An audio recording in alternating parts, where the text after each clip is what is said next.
Good morning, video games. Welcome to Filthy Casuals, a podcast about video games hosted by three very kind and extremely knowledgeable boys. Thank you very much for joining us. My name is Tommy Daslow, and with me, as always... Ben Vanel here, and the man who lives at the bottom of a well, rounding out the trio, it's the egg. Help, get me out of here. It's me, Adam Knox. Do you reckon that'll sound like I'm down a well in the recording? Yeah, a little bit. Yeah. Okay, great. Or at least like on the other side of the room. Yeah, if you I'm put some... not actually down the well. Can you get me over here from the other side of the room, please? I'm just too far away from the microphone. Yeah. I don't know if I've ever interacted with a well in my life. Wow. In any way. I'm sure I've seen one, but I can't really recall seeing one. Yeah, I don't even know if I've seen one, honestly. I've certainly not gathered water from one. No, I've not been trapped down one. No. I've not used it That's for its... common though. Like most people haven't. So that we're at least... Sure, but still worth pointing out. Yeah, Imagine true. if our forefathers could find out that we'd come so far that we wouldn't even need to know the location of the nearest well. It's sad. We need a return to wells. No, this is one of the good things. I gotta go back to the old times of cholera. Yeah, I mean, is and there an muddy argument- water. I'm that type of like weird nostalgic where I'm like, nah, I want to be an amoeba. Yeah. Is there an argument to be made that like every time we turn on the tap, we're essentially we're Engaging with a well? We're engaging with the well. It's the modern well, isn't it? We're drawing from a reservoir, but is that's a reservoir is collected, gathered water, but well digs down to the water table. Yes. Is that true? Yes, that's true, and that's not what a reservoir is. So yeah, I think we're still separate from wells. I'm well-less. Yeah. But How the being able fuck to would you tap spell into the wellness? reservoir has replaced the need for the well. Yes. Is what I'm saying. And Yes. people have probably had reservoirs since that thing that people only say when they're being weird in a presentation, since time immemorial. Webster's Dictionary defines a well as... Webster's Dictionary defines bad presentation intro as currently taking place. I reckon I've been near a well, but it's kind of a cheat. I think it was at Sovereign Hill. Yeah, that doesn't count. And that's I suppose it's a repurposed old well. Yeah. But it's not necessary for everyone in that area to get their drinking water from. That's like me saying I met a minion for real when I just saw a big model of one at Universal Studios with you. Well... Yes? That is what we're talking about. Make up your mind if Just you see one or reminding, not. you know how people always like, why don't you say the name of the game you're reviewing at the end of the review in case I miss it at the start? I was just doing that. I was just reminding people we were talking about wells. Is this a review? Yeah. Minions aren't real, so they can only be represented by a model. But we're saying in the modern world, wells aren't real. Ergo, I saw a real well. I think that the way to find this out would be we'd have to call other people, ask them about their experiences with wells, and if we've actually like people who might have memories from when we were kids, things like that. Find out a well, sort of like a game that takes place in real life, like an ARG. Is there an actual well Discord? That's what we're going to need to set up to solve some of the more complicated well puzzles. Yeah. Much like the game that Why Don't We Just Talk About It, since we've brought it up. I was up till 2 a.m. playing this. Of course, I'm talking about Manor Lords. The new... Animal Well. Animal Well. Animal Well. It's the hit indie game that swept the nation. Yep. Dare I say, the globe. Yeah, sure. I right. imagine the's people Double in Dare? multiple countries playing it. I think there are. I've got to admit, I don't think it's that brave.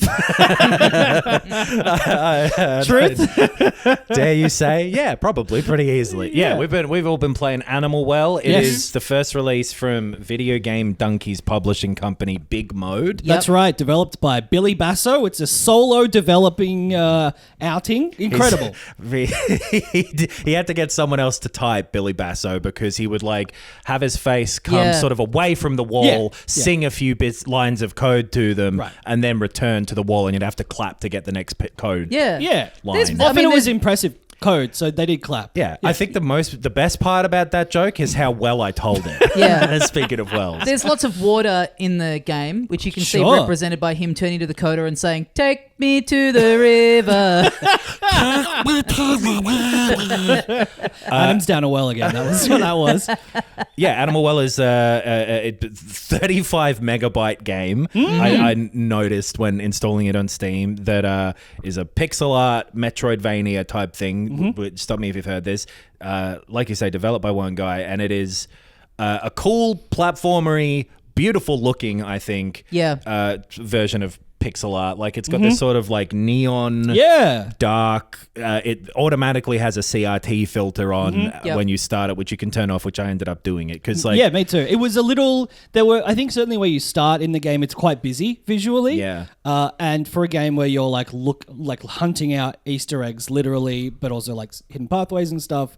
I found that a bit distracting. In like your map screen, especially, it's like 1 pixel. And it's the problem I've always had with scanline filters, which I like them in theory. I love the old CRT fuzzy look of games, but taking away half of the lines like darkens the image quite a lot. And when a lot of this game is quite dark anyway, I didn't like that. But it's cool that it's there. I didn't like the scan line filter. I love the tan line filter though. Oh yeah, dude, that little guy, his bikini line. Woo! Yeah, baby. Yeah. I couldn't see over my erection. Sun down this well. It's so a lot of that stuff is pretty straightforward indie game stuff. Yeah, in a lot of ways, yes. like. I think what makes this stick out from the pack for me is that it is doing all of the bits and pieces pretty well. Like I've had a good time with this game. I was looking forward to this, but I'm a bit like feel like we've seen a lot of Metroidvanias done really, really well. Right. I felt like we're at a point where there's not really a lot more you can do with them. So I was looking forward to this, but definitely wasn't like, wasn't expecting to get sucked into it so thoroughly. Because I think it is doing all of those kind of, tropey conventions to such a good standard. But then it is also like, I don't know, I do think it's doing like a really good, almost like riff on the conventions of a Metroidvania where it's assuming that it's kind of assuming that you're burnt out on the conventions of these games. And it is doing enough like differently and, interestingly and going a bit beyond what your standard like, oh, okay, I'm in a room and there's a big body of water there and there's a hook in the middle of the room. Okay, I need to go and get the grapple. Like, you get so used to in these Metroidvanias, the things that you find are all basically the same kinds of things across all these games. And they all effectively function as like red key, blue key, yellow key, where like grappling hook gets you through these doors, missile gets you through these doors or whatever. Yeah. Which, I agree completely that the thing that this is doing beyond the surface level well style, it is going beneath that and having like some creative items that have surprising uses. The more you use them, you discover more about them. It is very not tell you ish. It's a lot less of like, okay, here's this colored door, you'll be able to get through this now. And like, you've got an item and then you buy almost sort of by accident, you're like using it to do something else and you end up hitting something and it's like, oh, I can also use this to do this. It's less like each item just does one thing and when you get it, you are let into the area.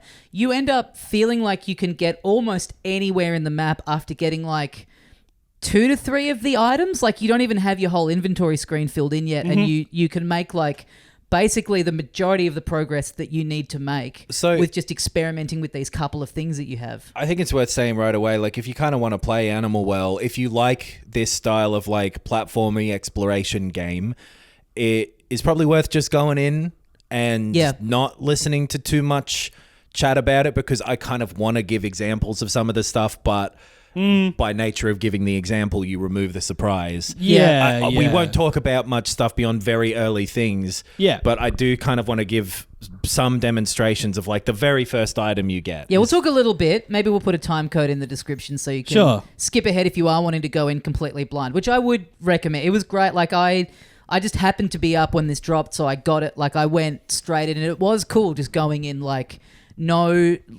absolutely no idea what was coming, what was the tone of it, the idea of it. I couldn't disagree more on that fact. Like I found that very off-putting. It put me at arm's length. For context, there's I guess you could call it an opening cutscene of about 5 seconds. You emerge out of it. You emerge into this 2D world. It's you get a large map that you trigger with the touchpad on PlayStation 5. It's separated into screens, much like a Super Metroid, like the old classic kind of Metroids. It's not tracking your character, constantly. It's screen to screen stuff. and that's it. Like, you don't get any. There's no text on screen. I guess there's some like X to jump and stuff like that. But in terms of guiding you on what even your goal is, there's nothing. Yeah. There's none of that, and there's no impetus to explore beyond your desire to explore for enjoyment's sake. And I will say, like, there's nothing direct like that, but all of those clues are there contextually, and like it is showing you what to do through the design of the levels and through like where you can and can't go, and by investigating you figure it out. You know what I mean? But I think that comes down to just a preference-y sort of thing where, like, when we've had directionless, you could call them, games like this in the past, I tend to enjoy that stuff a lot more than you do, because I remember a bunch of times we've been like, I don't know what to do. Yeah, it hasn't told Yeah, me what to do. Where I'm like, good, don't tell me what to do. You're not the fucking boss of me. I'm the Malcolm in the middle of video games. It's very like, you wake up, you're a little seed. Yeah, I thought you were a meatball for quite some time, despite the first thing you see is it coming out of a flower. Yeah, you're a little brown Kirby. You're a little seed man. Yeah. And you're right. It's not like, here's a bit of text explaining to you, this ancient world, and it really is assuming that you're just going to get like sucked into just trying to find out more about what this little environment is, what's going on. You come into a room and you see like these big statues, or you see this like shrine room, or you're constantly finding weird little things in the environment, which all worked on me. Like, I had multiple nights of staying up until 2 a.m. playing this game, and there's been times before where obviously I've been really enjoying something and gotten sucked into it and lost track of time because I'm just having fun playing it. But I can't remember the last time I had something like this where it was like getting sucked into it, but just wanting to know like what is all that, like finding a room where it's like, I want to find out what this is. I want to keep like digging away at the surface and find the thing that opens this that is going to give me the context for, because it does this like like a lot of the rooms are just like, I don't know what the fuck this is, and I'm probably not going to work that out until way further down the line. And then you dig a bit more and you get your first kind of like big thing, and you're like, because even when you find stuff, it's not like, here's this item and here's how to use it. It's just like, right, you've got this now. Yeah. And I think a lot of it is just your like enjoyment of and experience with this type of game will change how much you sort of understanding or following the implicit directions and whatever, because like you say, you're up to a bunch of nights, 2 a.m. or whatever, and like I like this game, but one of my things with it is that like it's not a problem, but I finished it in like 12 hours or something. The second portion, and there's like at least sort of 3 or whatever, but then hearing you say that you're up till multiple times, like it obviously is going to take some people longer if you're maybe not doing as many of these games and so not seeing it, or what, you know what I mean? Yeah, and like that's and different levels of frustration as well. Yeah, that can be the issue with like environmental tutorializing, right? Where it's like, if it's not explicit, then it won't necessarily work on everyone. Not everyone learns in the same way. Not everyone's, for example, a visual learner, which is extremely key with this kind of game. It is all that's happening in this game. And it's a lot of like memory and like noting down and like metagaming it, also almost being like, well, that thing is obviously this because this would mean this or whatever, you know? So like, your levels of frustration will change, because I can totally understand how just being dropped in this thing and not being given direction, you're just like, okay, well, fuck off then. But then, so I will say, what I loved about it is the puzzles. And that is like, I think my sort of issue with this game, which I still loved and I still played almost to the credits. Like I'm up to the final boss, I guess, of the first level of this game. Yeah. The puzzles are fantastic, and they do provide immense satisfaction on solving this bit, solving this next bit, but also, like you say, Knox, in terms of sort of the broader game, figuring out, intuiting, like, well, not only have I figured out how to solve this little section of the map, but I now know how to solve this other section, which is going to lead to this other thing, which will unlock this other item, which will help me unlock this other section. It's got that nice thing where you hit a point where you feel very gated, and you're like, you've got maybe like 3 different bits that you can't quite get through, and you're bashing your head up against them, and then you all of a sudden just go like, oh, that's right, I can do that for this. And then all of a sudden it's like the dam breaks and you've got like the next 4 or 5 in a row. Yeah. You just really cruise through and you feel really smart because you've like unlocked like a new part of your brain and kind of figured it out. And then that cycle starts again where you get up to a new bit where you're like, I guess I just don't have the right item yet. And then you go and look around and you're like, no, I think I'm sure I've got everything I need. I just need to like finesse the timing of what I'm doing a bit better or like, and it is a good, I think what I really like about the design of it is that like you always kind of, I found like I always did kind of like instinctively know, like it was very clear to me, no, you can do this at this point. Like because it's non-linear, obviously. Yeah. And you can, that is one of the frustrating things. You can get up to a point and the game will not have meant you to get past that point. And it will in fact be like, go to the other side of the map and do the same amount of, puzzles and exploring and stuff that you did here. Because if you do that, then you will unlock the ability or the know-how, the knowledge to come back and do this bit. Yeah. At other times, it'll be like, no, you are just meant to be in this room and you're meant to figure it out. Yeah, I feel like I had, like in other Metroidvanias, like sometimes there'll be like a bit where you're going, oh, I must need another item for this. And then, you spend ages going around and looking and then you end up looking at a guide and it's like, no, you just have to jump in this specific window and it's like, oh, God damn it.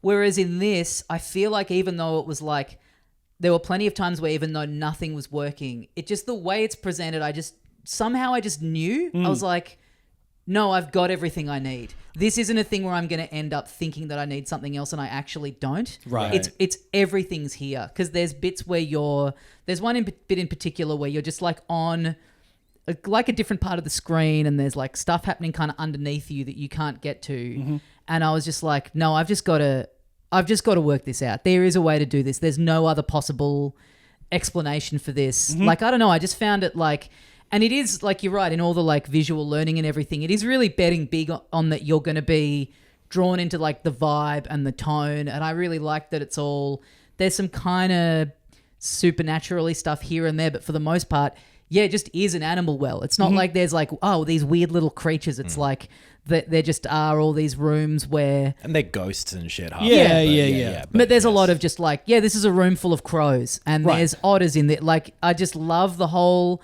vibe of that it's not shooting for like, oh, here's these weird little creatures that we've made up. It's like, I found it so like charming and eerie and like... The look is great. Like the high sort of fidelity animation on the very low pixel count like models. The physics of stuff, right? All the vines waving around, all of that shit looks so great. All the sort of particle effects, basically. The lighting and really cool. And it's got like this sort of the shadows of the creatures will play onto the back almost like it's a like a shadow puppet. Yeah, what do you call Diorama? those? Diorama. Oh, Thank right. you. Yeah. I had no idea how I was going to try and prompt that word. That all looks great. And I think, the thing we almost said before I moved off of was that what makes this, I think, cool and stand out a bit is that those items you're getting are creative. They are different than things I've found. They're not just like here's your double jump. You get a thing that is essentially allowing you to double jump, but it's not just like, oh, now you've got this ability and press. And again, it's more like it, because if it was that, it would have to tell you, hey, press the jump button again in midair. Yep. Almost but this is like, hey, you got this item. Just push some buttons and see what it does. Well, that's right. You've got one button to use stuff. So it's like, well, if you press that button, the item's going to do something, and it's up to you to figure out what that is. Almost always there's some second thing that you can do with it. Very cool when you... And again, it's sort of set up so that the way you interact with it in the primary way will lead you to accidentally do the second thing at some point. Yep. All of that's super cool. There's no real direct like combat. It's not like Hollow Knight or whatever, which a lot of this sort of genre of game morphed into over the last few years, is like having the Soulsy kind of influences too. Which is probably my favorite thing about it. I do love that about it. You can die. There are like tough bits of it. There are like platforming bits where you've got to have a degree of finesse to it. I will say the one thing about those that is like, maybe there's like two major complaints I have about it. Yep. And when the manager arrives, I will tell them. Okay. The first one is that you can die and you can fuck up and all of that, and it will teleport you back to the last save point you used, which can often be just an irritating chore. And there's some the moving around in these games is often backtracking and all of that. Like that's sort of just a difficult part to get around of the way that these games are designed. But dying and reappearing on the same screen would be no loss to anyone. There's no benefit in having to trudge through the same things you've done to get back to the point. There's not a puzzle you have to second solve. It's not difficult to do any of the stuff. There are a couple of bits where it's like the whole point of you being able to survive for a long stretch is kind of part of the challenge. That is true.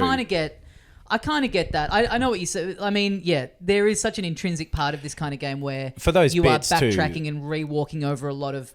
But for someone who was like regularly pulled into long sessions of it, I kind of did appreciate every now and then having a bit where I die and it's resetting me ages away and being like, this is the game telling me to fucking go to bed. This is a good out point. Okay, you know what? I can't be bothered walking all the way back to that room now. Right. The other benefit for the night. The other benefit of the doubt thing of that is that it does want you to examine a lot of the places. So like seeing places again and again is actually sort of part of what it eventually wants to do, for better or worse, of showing you like there tends to be more stuff everywhere that at some point once you clock one example of a thing, then you'll know it helps to go back through places because you go, oh shit, there's been here the whole time. I think that's the thing I ended up really appreciating about it is like, knowing that it's one guy and that every bit of every screen is so deliberate and it's all so meticulous. I'd love to get a glimpse at his graph paper. Yeah, like you play platformers and stuff and, a lot of games you can tell there's sort of bits in there that are just like,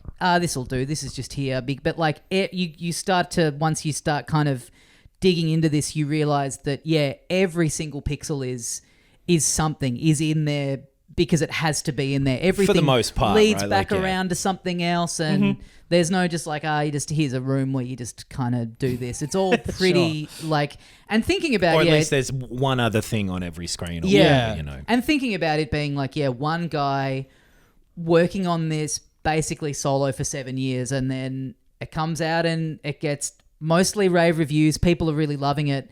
Like just that was really feeding into my enjoyment of playing it, of being like, we've all worked on stuff just like in a vacuum by ourselves and been like, am I fucking wasting my time? Is this complete shit? And especially when you are making something so specific and maybe to like all those like things that you're saying, Ben, that like you probably would be in the middle of it being like, are people going to get into this at all if I'm giving them no like kind of impetus and everything? And then it like generally like overall like paying off, like it's gotten a lot of attention.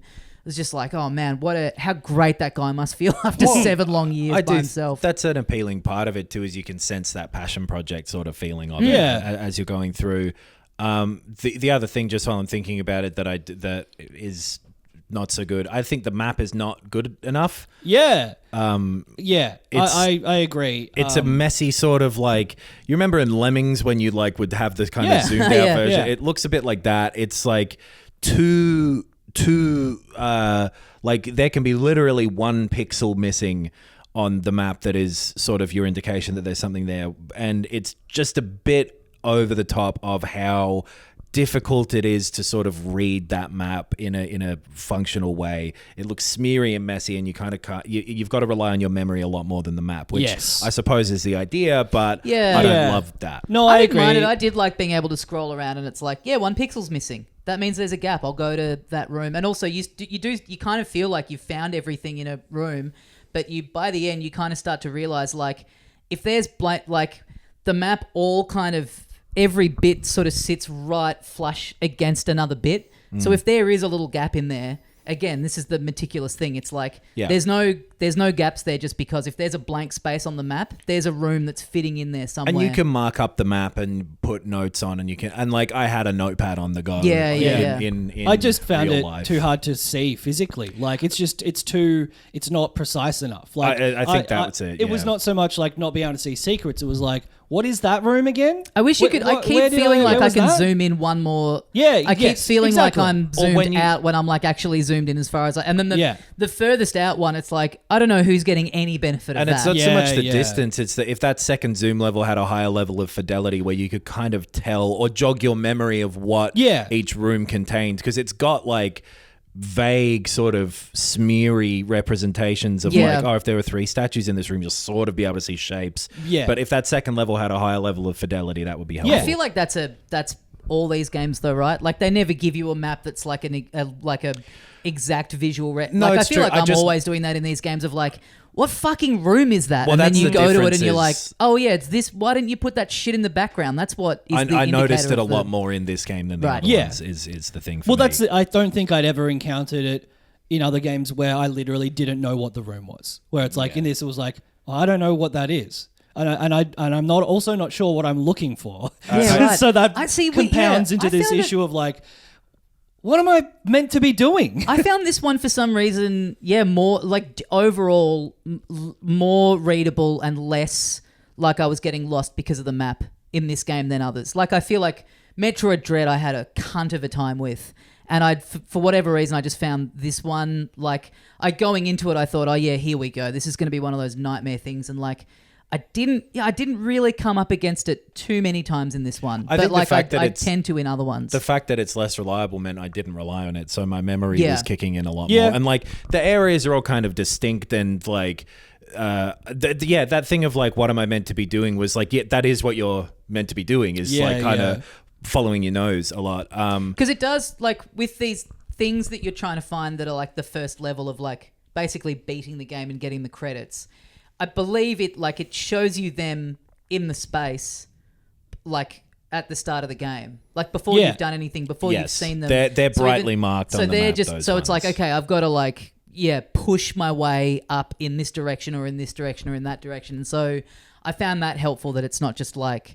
Just go looking and you'll get a vague. It's like, oh, okay, no, I'm aiming for this. I'm just going up as far as I can go and seeing how close to that I can get. The kind of this is like definitely purely taste, purely a thing of taste, and it's not something the game promised and didn't deliver on at all. Salty, lots of salt, chicken salt, purely a taste. Umami. Is there an udari? Yes. Oh, puppy. There's no narrative motivation at all. Sure. Like, there's not like a greater impetus to play the game other than, I'll see what's in that room. Yeah. Oh, there's a puzzle. I want to solve the puzzle because I like solving puzzles. Now I've solved that puzzle, I've got to the next room. And like you say, I'm getting closer or further away from this glowing thing on the map, which is not like also, like you don't see any of the detail of the room it's in or the rooms around it or anything. It's like literally in like the fog of war, basically. Mm-hmm. So if you... The fog of explore. Ooh. There is an udari. He's here. The frog of war. The frog of war. Okie dokie. Don't look. Because Animal Well? Don't look at Yeah, me there's like a that. frog. Yeah, okay. Folks, check out the YouTube version of this to see the look that I just got fired from Ben.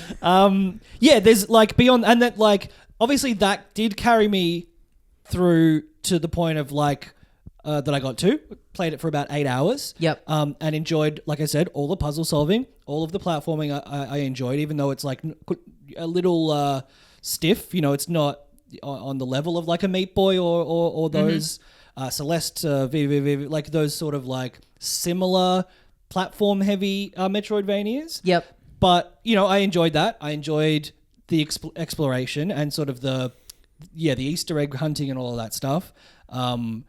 But yeah, there's just not that extra thing of like, even like a Super Metroid where it's like, hey, look out for get the Metroid. Yeah. You've landed on this planet and you got to escape, and there's just a narrative reason, however thin, to be like, go to this corner of the map and then go to this one and this one, and then this is a lot more vibe based. Yeah. Again, that's kind of what I liked about it, is like a point of difference of like, you go in and you sort of assume at some point like, oh, maybe I'm going to meet a little guy who tells me, and it's just, you realize at a certain point, like, it's kind of what we talked about with Tears of the Kingdom, how like a lot of the quests get you fuck all, and you like if you've played a lot of RPGs, you get so used to the like, no, I should be getting XP and like maybe leveling up, and that's like the motivation. And then like at a certain point, you relax in something like Tears of the Kingdom into the idea that no, I should just be doing these quests for the just enjoyment of doing. You're just doing it itself. so that the guy you go back to goes, oh yeah, at the end of it, and you're like, hell yeah, dude, that's an awesome noise. And you do get like at the very end of it, you after doing that like main bit, you go into a little bit that's like very minor, but it's like, oh, cool. Like it's so... And it's not even really anything story, though. It's just a sort of different vibe. Yeah, right. Yeah. You know, like there isn't... That's the thing with like it's not that like it's not that I need a story because I like to hear the story. It's because it gives me a reason to invest in the game. Like, why is your character like... Yeah. Or just like, why am I continuing to play this game? Yeah. You know, if you strip it back to like literally just gameplay and visuals, then it's like either I fucking love the gameplay or I fucking love the visuals, because if there's no extra trick in my head of like, why am I continuing? I'm looking for this because of this. Yeah. Then it's like, oh, this is just kind of frustrating, so I'll do something else. I think a lot of it for me Which is not necessarily, like I didn't do that. Like I got frustrated. That makes sense. I like that too. out. I like that also because it's a sort of like if you're doing this aesthetic thing that is like calling back something of an era, that sort of thing is very of that era. It's like, yeah, you're Pac-Man, you're a little fucking, you're eating your pellets and you're chasing your ghosts just because there's no like Pac-Man for centuries the Pac people have been at war with the you know, like it is a very like that makes it sound really cool. And also Pac-Man does go like, this is Blinky. Yeah, that's true. You know, avoid that's Blinky. True. You know, like they all used to Mario's have got a paragraph at the start of the manual. Yeah. Should we we got a few comments here. I was just some gonna, citizen reviews. I was just going to say some other stuff. Yeah. Hey, you could say afterwards if you wanted. No, now's the time. Okay. They're time because sensitive. I'm sure that I remember what it was I was about to say. Oh, this is good. This is the best outcome. It does at least have... It has... Yeah, there are multiple parts of it where... So without giving it away, there are separate sort of... Oh, yeah, I remember what it was. For me, it was the puzzles that were my thing. I enjoyed doing the puzzles. Yeah, I thought absolutely. like they were really well constructed. Yes. And like each individual sort of one was satisfying and enjoyable. Yeah, and a huge variety in the kinds of puzzles and the sort of thinking that you have to apply to do it. Totally. Really cool. Like, that was like... insanely impressive. Like, one Playing guy was this smart. It's so creative and varied. Yeah. Playing this game was a lot like watching an episode of Alan Partridge. A lot of aha moments. Ooh. Yeah, thanks for being here, man. A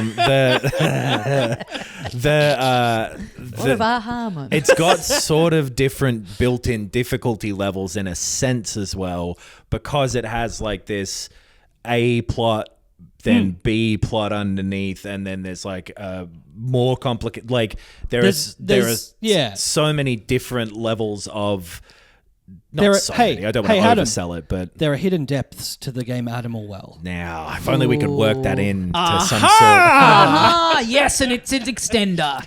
And yeah, some of them towards the sort of the higher end approach, the point where it's like, I don't care to go to the lengths that this wants me to go to. That you have to have a certain level of internal motivation for that kind of stuff, which again, it's not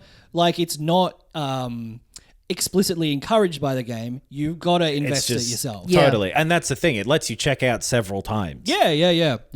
So, you know, I appreciate that it's in there, and I really like that stuff conceptually.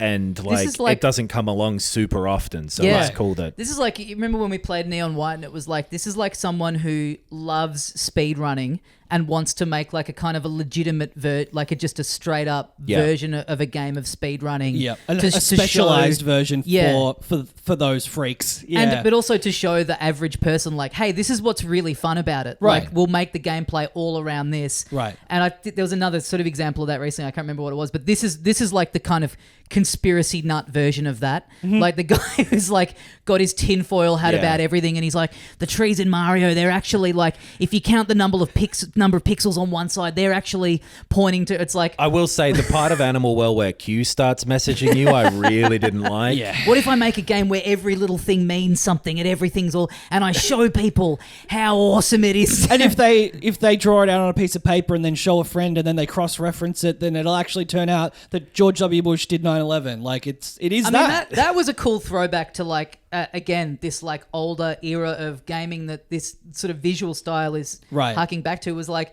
there were a couple of bits where I had to get out the pen and paper because just like same typing it in the phone was a little cumbersome. Getting a photo of it on the screen wasn't going to work. You can't, I literally was like, I need pen and paper. That is just the best way to like write this stuff down to remember to come back to when I need it. I fucking suck at drawing arrows. I don't know what it is, but they always are not quite in the right direction because I draw the line. That's really a problem with arrows. That's bad. Yeah.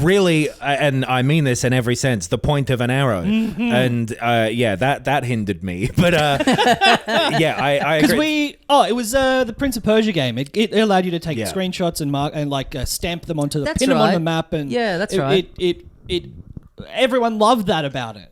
I wonder so this is obviously it's like I'm going in literally the opposite direction, which is where Nox's arrow is not pointing. If Big Billy was playing that Prince of Persia game and being like, that's a fucking great idea, but it's too late. Yeah. I've already spent 7 years on this. Yeah. I got Donkey cracking the whip telling me we got to get this fucking game out. Right. And it's like, that is a level of accessibility. Not accessibility, because that means something else, but, like a level of streamlinedness and smoothness that is not meant to be in Animal Well. It is meant to have... Maybe approachability or something like that. It's meant to have these hurdles to jump over because that is part of the game. Again, it's assuming that you've played... Jump game. It's assuming that you've played a lot of Metroidvanias and that you are into the thrill of a puzzle room and making this, like... gradual filling out of the map, and that's like what you're investing. And like I said, it assumes that you've played a lot of them.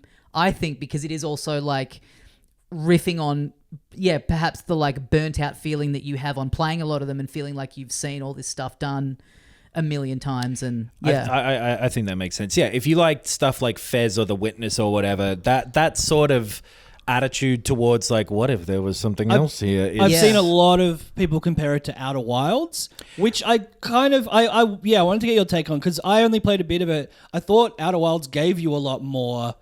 Outer Wilds is a way better game. Right. Outer Wilds is like one of the best games ever made, and I think is entirely different to this. I saw that same comparison somewhere, and I definitely do not get out of this the same sort of thing I got from that. Right. It's just the broad strokes of like the puzzle solving being very like... But this is a lot more. I think the puzzle that's in front of you is a lot more visible in this game. Right. It is a lot more of a direct Quizmaster challenge feeling to me in Animal Well. Yeah, you go into a Well. room, a door's locked, there's a switch, there's a bunch of fucking little tunnel things leading to something, and because the exploration you do in these sorts of games isn't so much a sense of exploration to me. It is a separate overall broader puzzle that you are at all times solving. Right. It's an overarching puzzle. It's like each room is a puzzle piece rather than each room is like a cave to explore the depths of. I totally don't.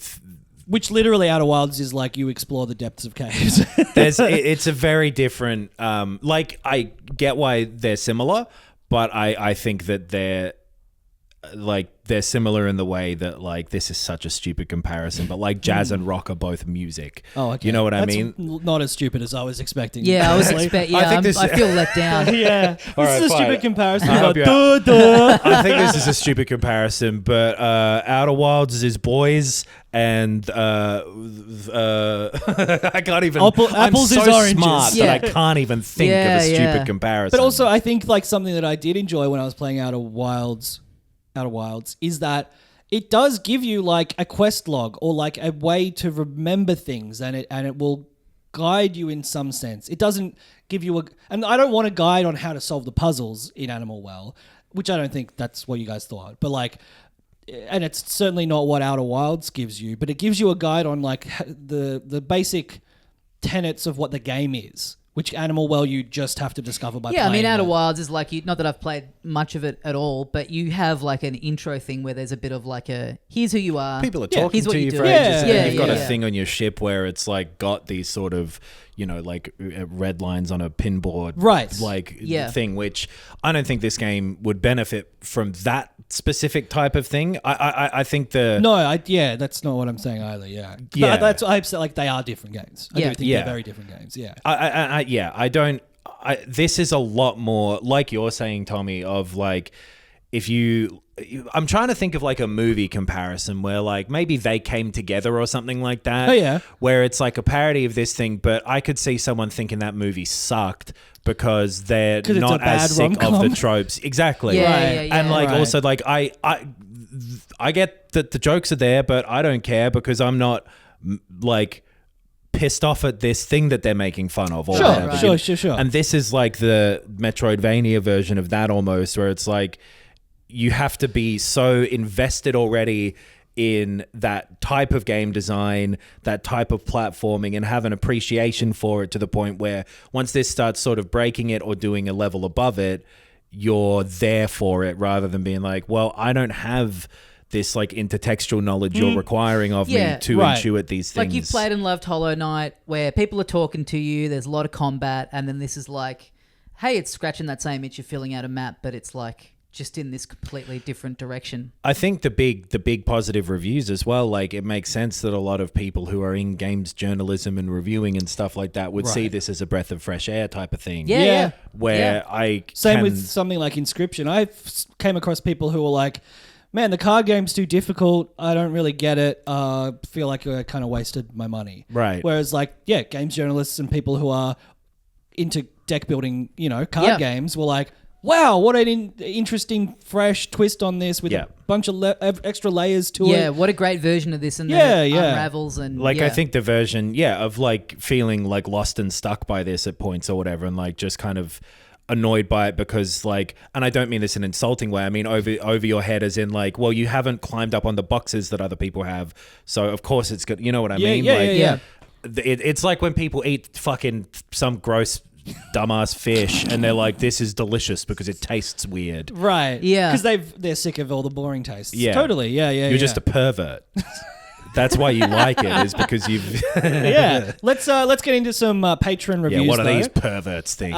These beautiful perverts who are our pay pigs. They must... they support us over on patreon.com/filthycasualspod. They will appreciate that. It is where we put out a bunch of extra bonus content. All the reviews of Animal World just say, show feet. Now, it's weird. Tommy, I have to bring up a professional disagreement with you. When I am plugging the Patreon, you shut your fucking mouth. I'm so sorry. It's where we put up bonus episodes every week. That's right. We'll be doing exclusive one this week. For Patreon. I've got a nice little movie I'm going to review tomorrow on the Patreon podcast. Now, Tommy, like I say to you every day, you may open that mouth again. Good little spectrum of reviews here. Lewis says, all indies are equal, but some indies are more equal than others. In brackets, because the title is kind of like Animal Farm. I see. Thank God for those brackets. But in all seriousness, we'll be the judge of that. This is my new obsession. Feels so like when Breath of the Wild launched and there was a real community effort figuring puzzles and new ways to interact with the game. And I've spent more time than I care to admit just playing with the vines and watching them swing about. Love it. That is cool. Agreed with the vines bit only. Nick, rolled credits tonight. I really like it. I'm not sure if I love it. Maybe I'm missing something, but I don't see why it's received such universal praise. It's a good game, but not Game of the Year contending good. Maybe since Balatro, if an indie game is getting such high praise, I expect a little more. I think that's reasonable. I enjoyed the cleverness of its items and their multiple uses. The puzzles themselves are well thought out and clever. The game is a great vision of a single developer and already an indie darling. It's rather short, taking me about 6 hours to get credits, but I can tell there is a lot more content post-game that can keep players busy if they choose so. 8 out of 10. That's basically my review as well. So thanks for doing that, Nick. But then, Glenn, absolutely loving this. Psychedelic visuals and the focus on problem solving really clicks with my mind. It's nice to not have the stress of combat while still getting enough of a challenge. I think that you can see already just from those ones, like it definitely, like, if it doesn't click with you, that makes sense, and it won't. And if it does click with you, that makes sense, and like, hell yeah, this is such a not specific, but like the game is doing what it's doing so fully and then so thoroughly and deeply once you want to get to that point. Yeah, I think it's funny too, like people's, obviously at this point, people going into it are going to be swayed or inspired in some way by the press that they've seen about it, which is like, this does feel like you're saying like a Fez or like an early days indie game where you just like, it is a bit of a response to like a bigger budget, bigger studio thing, and it's like this cool thing made by one guy that like if you stumbled, you know, it's kind of a shame that it's almost impossible with a game like this now in this era to stumble across it accidentally and just kind of get sucked in and be like, whoa, this is cool. I just got this because it was like $5. Hadn't heard anything about it, but it's got these like cool little mysteries to it, and there's these funky little puzzles. It's like you probably are going to go in having seen like, yeah, by virtue of the fact that it's been promoted very well, that it's got these like glowing reviews across the board, and that like that is going to color you. And like, yeah, I mean, going in and seeing that it's got like 91 or whatever on Metacritic maybe does lead you to, you know, assume that there's going to be some like huge, big, like, you know, narrative thing or something to it more than just mechanically what's there. Yeah. But there's only 2 more comments, so I thought I'll read those. From Ben, not me. Really satisfying puzzles, and every item you get does a great job of feeling like it unlocks a bunch more possibilities. There are a couple of stressful trial and error sequences which hold it back a little bit. Overall, it's a really strong debut. And Raphael says, having now rolled credits, I've loved the presentation, but I'm not in love with all of the gameplay. When I heard it was a Metroidvania with no combat, I thought that idea held a lot of promise for speeding up exploration. Instead, combat has been swapped for simply avoiding enemies, and if you die, sometimes redoing puzzles you've already solved, which we touched on before. Yeah. Overall, the items and movement mechanics are great, but I think the implementation of enemies hurts the pacing more often than it presents interesting puzzles. I think, yeah, all valid criticisms. I do think, like... some of the stressful trial and error sequences are by design, and like that's meant to be difficult and stressful. It is. It's, you know, a challenging game. I don't necessarily think that the platforming is like good or anything though. Like I don't know if I enjoyed those things in like a mechanical sense. Yeah. It like a lot of what I remember enjoying about it is the what do I do? Oh, this is what it is. Execute. And the execution portion I never really cared about. It wasn't fun. I think you weren't finessing it. It was like more you'd done the mental gymnastics, and then now you just and it did feel it out. Yeah, it just felt like getting it done. And there are a few bits where it's a little more platformy or a little more like particular about what you need to do or where you need to be, and I didn't care about those bits in either direction. I think I like the decision to not have you take any damage from falling into water. Yeah. Because you do have some platforming bits where you fail and you fall, and I think that's a nice thing to just be like on that thing of it, like resetting you all the way back. Yeah. There are bits where it definitely goes like, hey, we're not going to punish you too much for taking a few goes to get this one. You're just meant to be able to get this in this room, and it's no biggie if you can't. Yeah. And that thing of the like the whole thing of just like avoiding enemies instead of it being combat, I kind of think like you're not ever meant to really be able to fight them. You just get things to be able to like, again, they're the thing of like, you can cheese it, you can trial and error your way through some of those bits, and you can like push your way through, but then you will get an item that if you use it correctly, then it's just like, you're not even defeating them. It's just like a non-issue and you can glide past. Yeah. I kind of like that. I didn't find like, oh, this thing that I've got to beat or not beat or just kind of sneak my way around. Like once I worked out that I could just like, oh, great, this room that used to be a bit of like if I've got enough health, I can kind of like take a couple of hits but get my way through it. Now the room is just a non-issue. I kind of liked the way those, and they're very light on. There's maybe like 3 or 4 rooms tops that have kind of like quote unquote enemies like that. Yeah. Yeah, it's a good game. And I think that we've made it clear that depending on how much you vibe and gel with this, and again, one person's very specific idea, which makes sense why it's quite so either fits with you or doesn't, because it hasn't been diluted or committed or whatever. So that is very cool about it. Executed on that idea like perfectly, like the idea that he's had. He has done as well as you could possibly do it. Like I said, every corner of every room is just like so much thought put into, and like all kind of leading back into the the kind of mission statement of what he set out to do. If you're prone to, was it like Lewis said, I think, of like getting excited by that, like, oh, we're all kind of working on this together, and I've got like my group of friends who are playing at the same time. We're swapping ideas. Like, it's built to be able to do that as well. And it's a really cool game that I think you will pretty much know if you like or not based on how much you enjoy the similar types of games that we've talked about there, and then want like a unique-ish kind of take on them. It's like it's not like this is a Ubisoft game and we've all come with criticisms that are like, you should have developed this differently. Yeah. Well, this is boring and this is dumb and this is right. You know, It felt really cool playing this in cheap the week and this after last week with all the Xbox closing the studios and stuff, and then just playing this like super vibey, pretty small game that's been put out by a popular YouTuber. Like, it felt like a nice sort of like antidote to the like, you know, negative, big corporate machine, people losing their jobs news of last week. The games industry isn't in trouble. All you need to do is spend 7 years working on something completely alone, and then have someone with their own money and a random interest in your game. Who also for you. spent 10 years building up a YouTube channel, doing funny videos and spending all of their time doing it. Yeah. None of that could fall apart at any moment.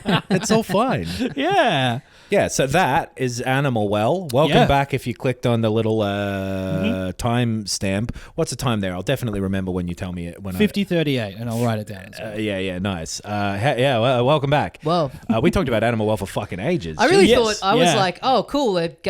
I finished a game in the week before the pod. Great, lots to talk about. And then I was thinking about it on the way here. I was like, I kind of don't want to go too in depth on it because I don't want to like spoil it. But it turns out there's a lot to say without really getting too specific. Yeah, I don't think there's a bit of news stuff we'll quickly whip through. A lot of it is just pretty dreary. So I'm happy to skim like a beautiful rock being thrown at an angle, or a lovely swan from an Animal Well. Yep, a goose landing majestically. Those are, by the way, those fucking crows. Yeah, they're bitches. The sound of them. That's true. We didn't talk about the sound design basically at all. It's sound design's cool. great. Yeah. All the rest of it relatively realistic, and then the crows just do sound like an angry bloke going, which I guess is just crows anyway. Yeah. Really quickly, a few more, little bits and pieces about that Xbox stuff we kind of talked about last week, but we did talk about that quite a lot. Some things of like maybe Perfect Dark is in heaps of trouble. Yes. I think it was Matt Booty said something that sounded really bad about like, we really wanted Xbox sort of critically acclaimed smaller games. Yes. It sounded like he was describing Hi-Fi Rush, and this is days after the whole thing. Yeah. Also stuff of like console sales being really down across the board. And I just saw one good point about that I hadn't really thought of. They're more expensive than they were at launch. And obviously we know that, but like at this point in a generation, they would be half the price or something. Yeah. So it makes sense that they're not going up. Well, and we talked about this last week as well. The Xbox sort of shutdowns and layoffs is a microcosm of what is happening in the global economy, right? Yeah. Which is like hurtling towards an enormous crash and hopefully revolution of some kind. Well, but it is like the logical endpoint of infinite growth. It being like, well, that's not possible, so everything has to like fail at some point, which is bad, and it's not a justification for any of those decisions. It's just a point. It's all bad. Our comrades at Nintendo are removing the ability to share to Twitter from the Switch. Yep. So that's part of the revolution, as far as I'm concerned. Well, they're the Red Army. That's true. Well, I'm going to be wearing my denim and my hat with what would you have instead of an M for revolution? F for fuck you. R for revolution. No, that doesn't make sense. Square Enix as well. A lot of bad numbers and Final Fantasy 16 and 7 Rebirth have not sold very well, at least to their projections. Don't know numbers of how many they've sold. They haven't shared that sort of thing, but they're kind of going to be restructuring and. The number that's out there was, I think, the percentage that their shares dropped. So lots of bits and pieces like that are quite, similar to what we talked about last week. And I think there is probably better reporting that I think you should look at if you're interested about those things, because they're obviously more real-worldy. Go read Jason Schreck's Twitter. Or never look at Twitter again. Yeah. And join the revolution. Yeah, and it's X now, so let's not talk about it. I saw this reported on so many times and I was like, who was using their Switch to look at Twitter? So it's not to look at Twitter. It's the sharing, right? Oh, it's the right, okay. I'd done it to get screenshots off of my Switch in an easier way. Right. I had like a dummy Twitter account that I shared the thing because it was just simpler than getting them off by fucking moving them to the SD card or whatever. Yeah, sure. But it's that. Yeah, okay, right. Which it's like, I don't think... I guess it's partially about the specific platform, but also it's probably like, well, they're winding down everything. It's probably partly that, but I think it is also security concerns around X now that they don't want to have it integrated into a Nintendo system. Fair enough. Yeah. Fair enough. Makes sense. Something else I've been playing a bit of this week. Ooh, yeah. I have been playing the playtest of an upcoming game. Oh, yeah, I meant to do this. Called Pardon me? I'm hearing about this for the first time now. I didn't even know she died. The Dungeons of Hinterberg. Yeah. Or sorry, just Dungeons of Hinterberg. Yes. Not the.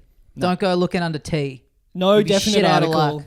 It's Dungeons of Hinterberg. There's a little playtest, I think, that's maybe still happening. That you have to like... I wouldn't know. It's basically a demo. Yeah. Hasn't come across my desk. I haven't seen that. The game's out in like June or July or something. I think it's July, yeah. Right. It's essentially a demo, but you have to like register to do it on Steam and then you get sent the link. So I kind of thought the fact that it was a playtest meant that it was like some kind of online thing or like a roguelite or whatever. It's not. It is it looks beautiful. It's a cell shaded exploration game. It's basically a cross between like old school sort of Zelda dungeons and like a Persona 5 social sim time management kind of thing. So there's this town where these like magical dungeons have like popped up and it's become like a tourist destination for people who are like bored with their lives. This is just Melbourne with escape rooms. Yeah. So it's like a tourist hotspot.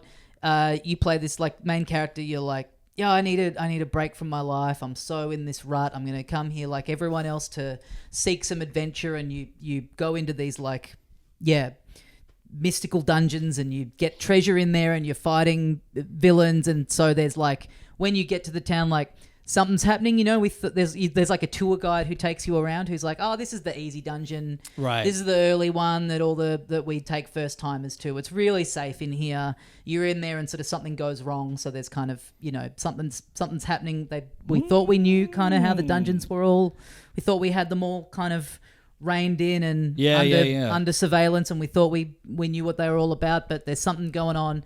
So, you're going in and doing them and then you're like, after you've done your expedition, you're back at your basically hostel, right? And you're kind of pottering around the town and meeting people and choosing to chat to people and boosting your various stats based on conversations and like all that Persona-y kind of stuff, right? And then you're going out, so it's like Persona, but real time Zelda 3D exploration dungeon stuff in between, and it's all like it's curated. It's not like procedurally generated, go on runs and get stuff. It's like there's a set, like here's I forget the number of dungeons that there are over the whole game, but 5? I think it's more than 5. 10. Okay. I think it's more around 10 or 12 from memory. 12? And is this... That's a really good guess. Answer the question. Stop avoiding it. We know from the title Dungeons. It's more than one. It's more than one. It's more than That's one. true. So between 10 and like 999,000, I'm going to say. Okay. Yeah, you'd call it a million dungeons of Hinterberg. Yeah. You got up to that sort of number. That's a pretty good title as well. You'd get a Hinterberg out of there. 1 million dungeons. Yeah, that's sick. Great title. Maybe it'd be too intimidating. Yeah, that's true. How many are in the playtest? I haven't gotten to the end of the playtest. Okay. I'm under the impression, and it could very easily be the wrong impression, that the playtest is the whole game.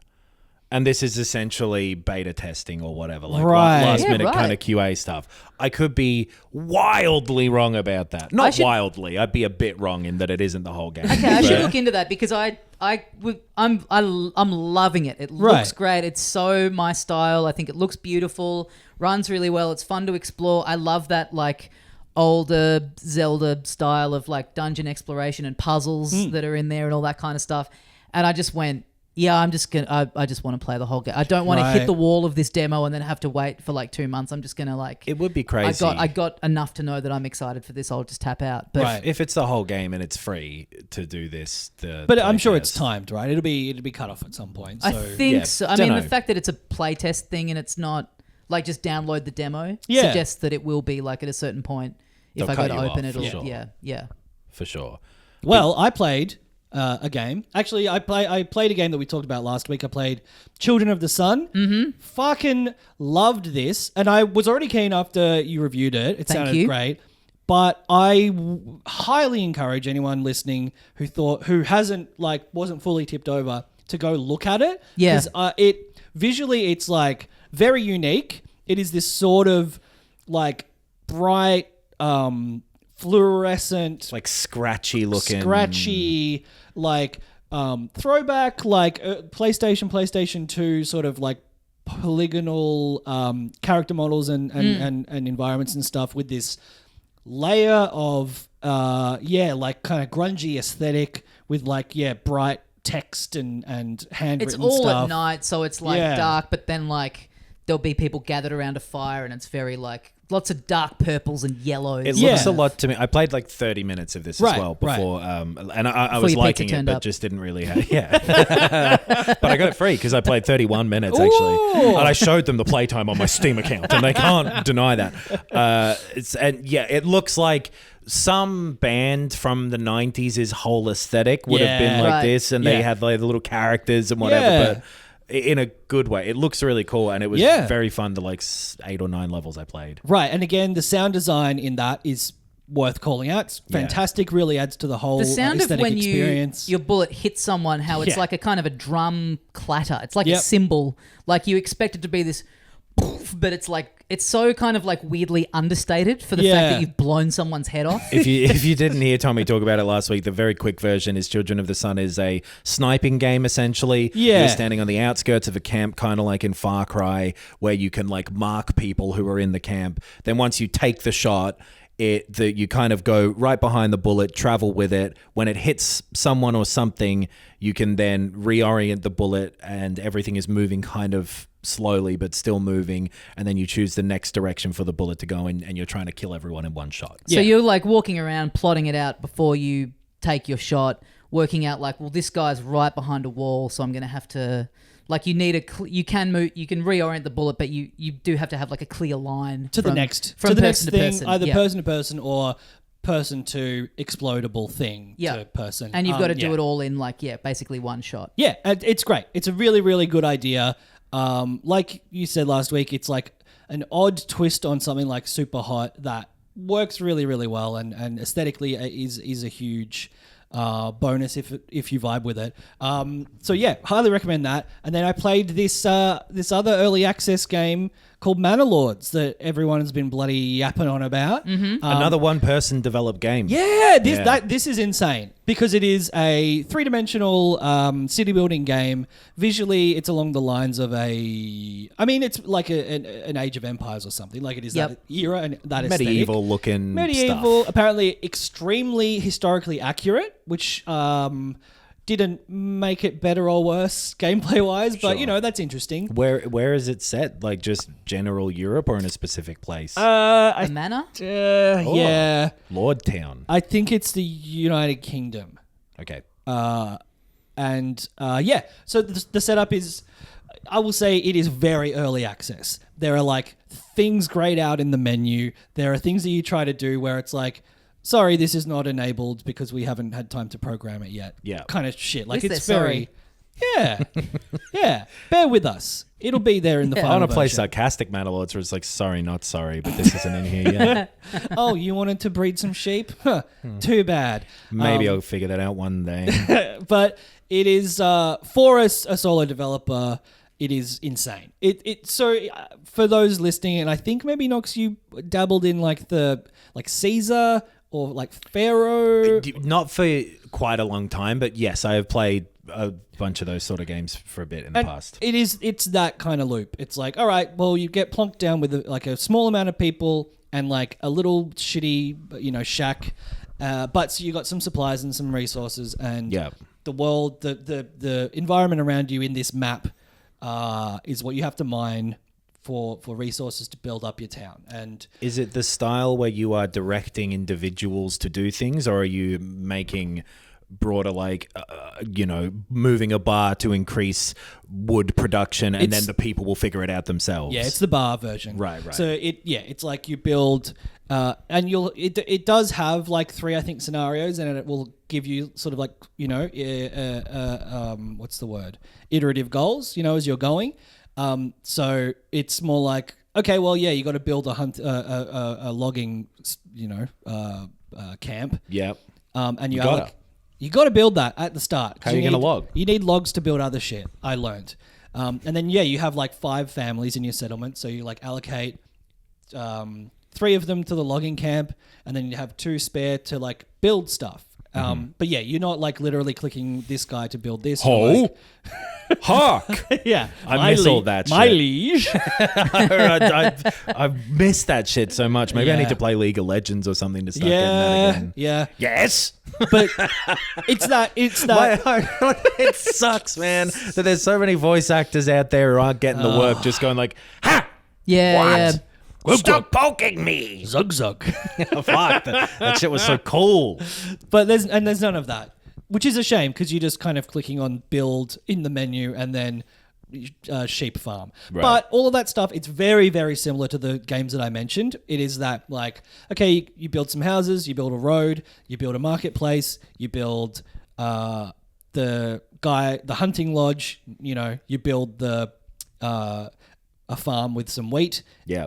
Get that fucking loop going. Make sure everyone's got food in the houses. The houses get bigger. More people come. You build more shit. More people staff those, and it increases. It's a great version of that, and incredibly like it feels kind of like a AA version of that kind of game. Doesn't feel like a solo indie developed game. It's nuts. Yeah, it's truly insane. I read some snippets of an interview with that guy, because he's got a publisher, and it was It was one of the questions was something about like, why don't you just hire more people to help you out, make it faster or something? He's like, A, shut up. B, it takes time and money to organize that, and then you need a manager, and then it will balloon the project out rather than make it easier. Yeah. C, fuck off. I just liked his attitude about it, where he's like, I don't know, why don't I fucking become a horse farmer? Yeah. You know? Yeah. Do they get farmed? Horse breeder, I suppose you are. You just have horses on a farm. You have a stud farm, so you could be, I guess you're a horse farmer. I don't know. But you're right. It's like, well, yeah, you don't tell a painter how to paint their paintings. Yeah. Why don't you get an octopus to do this? They've got more arms. Why don't you just take a photo? It's like, well, I like painting. Just tell me what it will look like, and I'll just think about it, and then we'll be done. I think I played it to the extent that you can sort of get out of it at this point. Like, it is pretty. It's not like other early access things where it's like, yeah, it's pretty much done. Just want to see the fan response. It is like in those those other predecessors of this kind of game, it's like you got campaigns and you got sandbox mode and you got all of these things where you can put dozens and dozens of hours. This is just like 2 or 3 of those campaign missions, but each one is also restricted of like, oh yeah, you should be able to build this kind of building, but you need these resources that just aren't on the map. So there is an actual cap to the gameplay, but it'll eventually get a full release. Well, he said about a year, he reckons, which doesn't seem like very much time at all. And like talking about putting trebuchets and all sorts of shit in there. Yeah, and I think that there are things that aren't in the game because they're not polished. That there are aspects of stuff where it's like there might be a bug where it conflicts with this other thing. So instead of putting it in, I just doing something like this cuts down on your playtesting time, because you're having people essentially do that for you and let you know and about you get, any bugs and issues. Get some money. Like this was like $30-$40 or something. So right. With stuff like this too, it always tends to be the way where the thing that you're playing is a few versions behind what they're working on, obviously. But I saw another thing as well with him where like, I don't know much about him, but I've just seen these things pop up for some reason. You love this guy. No, like I pointed out very quickly, someone was, he had to say like, hey, if you're using mods with the game, like have fun, do what you want. Don't fucking start reporting bugs though, because I just spent like a whole day trying to figure out this bug, and it turned out the bug was that they were using this mod that fucked it up. So don't do that again. Yeah. To be into mods, but then not know that means that you can't tell them about a bug is insane. Yeah. Waiter, there's a fly in my soup. Also, I put a fly in my soup. Hacked my soup. Yeah. I took my soup outside. I went to nexusflies.com and but I'm excited for the final result. Like City Skylines 2 kind of was a bit of a wet noodle when it came out, and I liked the original one. I thought you were going to say let down, so it sounded like you were just talking like a baby, saying a bit of a wet down when it came out. Little bit of a wet down. And yeah, I feel like even as good as the first one was, it didn't quite scratch the same itch that I was getting a hell of a lot of scratching from with like, Zeus, I think was the most recent one by Impressions Games, but like, Caesar 1, 2, and 3, and like all those very specific city building games. This is the actual sort of descendant of those, and I'm really excited for it. I think SteamWorld Build was the last one I played, which was pretty recent, but that was all right. And that was the same. It was the same model and gameplay loop. Yeah. I just didn't quite dig into it the same way. It was quite a simplified version of it. Yeah. I enjoyed for the sort of 4 or 5 hours that thing took. I think I talked about it on here a bit, so you can go back listen to that. Yeah, if you want, or you can go forward. Over to the Patreon, like we said before. There's some more stuff to listen to over there. Yeah. Patreon.com/filthycasualspod. If you've been watching the Jinx week by week, we might have a little check-in on that. Oh, yeah. It's been very interesting. And it helps us out enormously. It's the reason we can do this, and we really appreciate people chucking us some bucks over there. If you like what we do, it means the actual literal world to me. It means the universe to us. Like my world would crumble if it weren't for you. So me too. Thank you all very much. If we weren't being paid to talk about video games, it would be not as good. Yeah. Thanks for listening, everyone. We will see you next week. And as we say here at the end of every episode. Looks like Lassie's fallen down the well this time. I better go tell some dogs about it. Get their help. Come on, dogs. Why can't you understand me?